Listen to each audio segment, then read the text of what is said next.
आकाशवाणी भोपाल से प्रस्तुत हैं प्रादेशिक समाचार।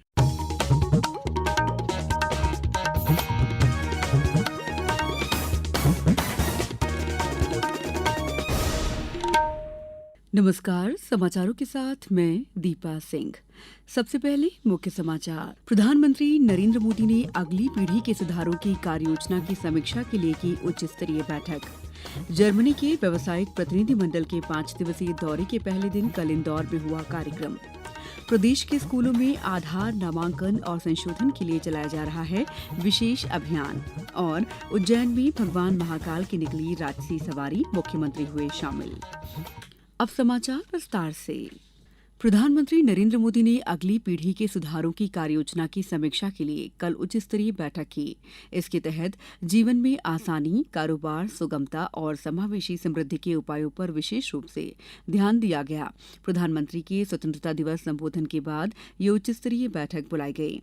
स्वतंत्रता दिवस संबोधन में प्रधानमंत्री ने जीएसटी सुधारों और कर भार कम करने के स्वरूप में दिवाली उपहार का वादा किया था। बैठक के बाद प्रधानमंत्री ने सोशल मीडिया प्लेटफॉर्म एक्स पर कहा कि सरकार सभी क्षेत्रों में तेजी से सुधार लागू करने के लिए प्रतिबद्ध है।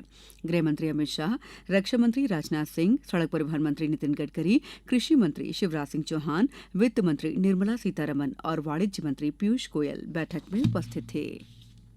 इंदौर के इन्फोबीन्स कैंपस में कल एमपी ग्लोबल इनोवेशन और अनुसंधान विकास एक्सचेंज प्रोग्राम 2025 की शुरुआत हुई। 5 दिवसीय इस आयोजन के पहले दिन कल जर्मन व्यावसायिक प्रतिनिधिमंडल ने कॉर्पोरेट इंटरैक्शन की श्रृंखला में भाग लिया और मध्यप्रदेश में नवाचार तथा अनुसंधान तथा विकास की संभावनाओं का गहन अवलोकन किया। ये कार्यक्रम एमपीआईडीसी और जर्मन इंडिया इनोवेशन कोर के बीच हुए समझौते का ठोस स्वरूप है। कार्यक्रम में भारत से वैश्विक स्तर के डिजिटल उत्पाद बनाना, भारतीय नवाचार परिदृश्य और एजिलिटी के साथ स्केलिंग, भारतीय और जर्मन दृष्टिकोण विषयों पर चर्चा की गई।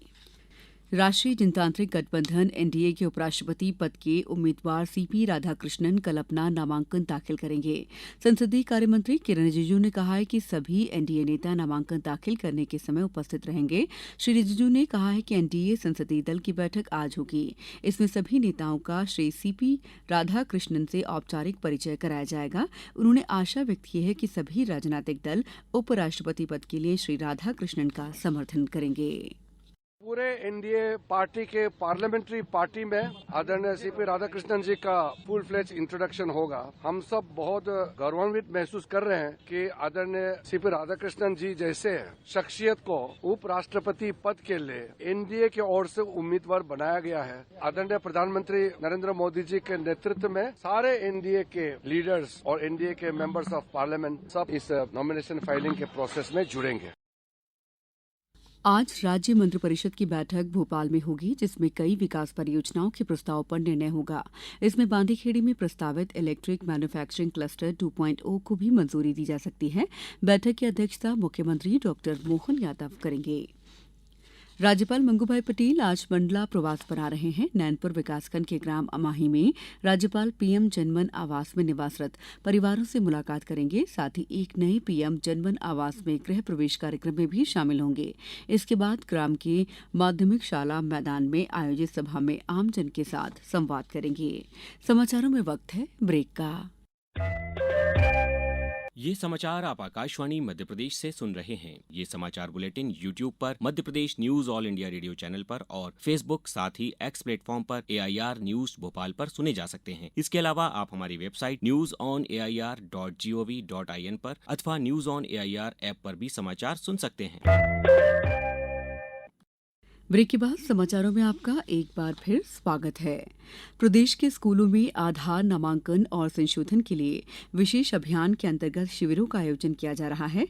इंदौर जिले में विद्यार्थियों के लिए आधार अब विद्यालय के द्वार विशेष अभियान के तहत शासकीय हाई स्कूलों में 18 अगस्त से 27 अगस्त तक आयोजित किए जा रहे हैं। इसी तरह ग्वालियर जिले में आज से इन शिविरों की शुरुआत हो रही है। ग्वालियर जिला कलेक्टर रुचिका चौहान ने बताया कि विशेष रूप से कक्षा 9 से आगे के छात्रों के बायोमेट्रिक को अपडेट करने के लिए शिविर लगाए जाएंगे। शासन की तरफ से हम लोगों को एक कैंप मोड में जो हमारे स्कूली छात्र हैं, स्पेशली जो 9th ऑनवर्ड्स छात्र हैं, इन लोगों के बायोमेट्रिक्स को अपडेट करने के लिए कैंप्स लगाने जाने हैं। तो हमारे जितने भी हायर सेकेंडरी स्कूल्स हैं, इसका एक रोटेशन का पूरा शेड्यूल हमारे शिक्षा विभाग की तरफ से जारी किया जाएगा।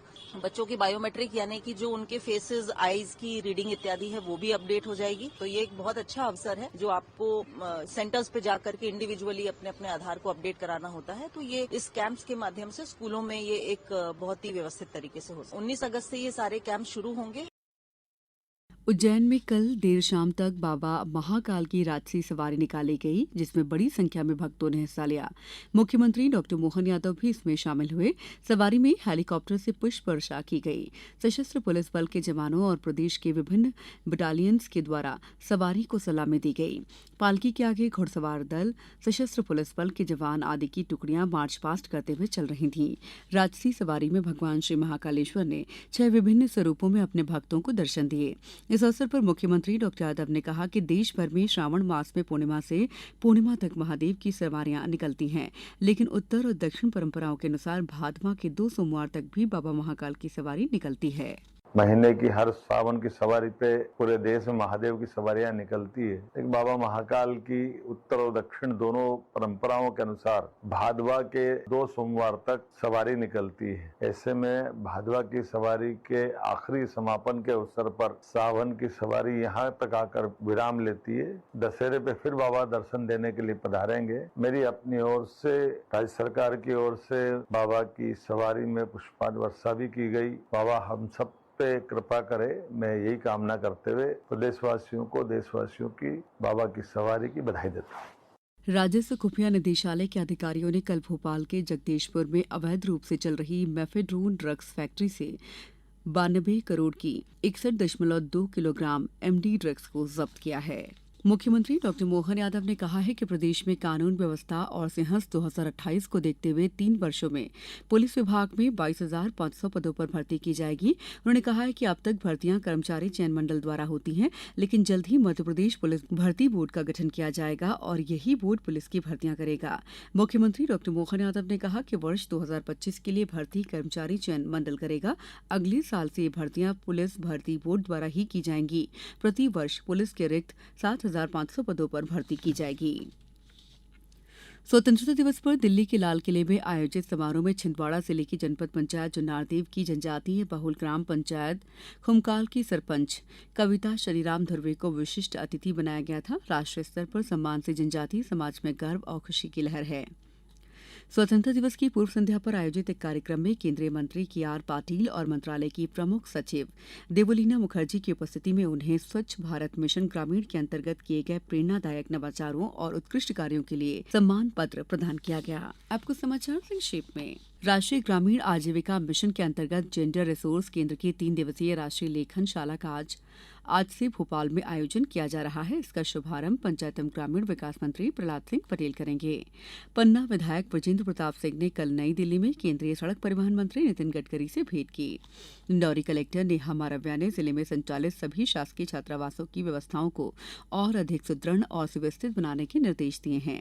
बालाघाट में कृषि विभाग ने कृषि दीदियों को नियुक्त किया है। ये महिलाएं किसानों को रासायनिक खाद और कीटनाशक के स्थान पर प्राकृतिक तथा जैविक खाद और कीटनाशक का उपयोग करने के लिए प्रोत्साहित करेंगी। इंदौर संभागायुक्त के निर्देश पर खंडवा जिले के दूरस्थ ग्रामीण अंचल सहित खालपा विकासखंड के गांव रोशनी में 30 अगस्त को स्वास्थ्य शिविर आयोजित किया जाएगा। सतना कलेक्टर ने उप संचालक कृषि को किसानों की सुविधा के लिए उर्वरक की पैक समितियों और निजी दुकानों में उपलब्ध स्टॉक की जानकारी सार्वजनिक रूप से प्रदर्शित करने के निर्देश दिए हैं। मौसम विभाग ने आज नर्मदापुरम, बैतूल, हरदा, छिंदवाड़ा सहित 14 जिलों में भारी बारिश होने का अनुमान जताया है। इस बुलेटिन में बस इतना ही। अगला बुलेटिन दोपहर 2:10 पर। नमस्कार।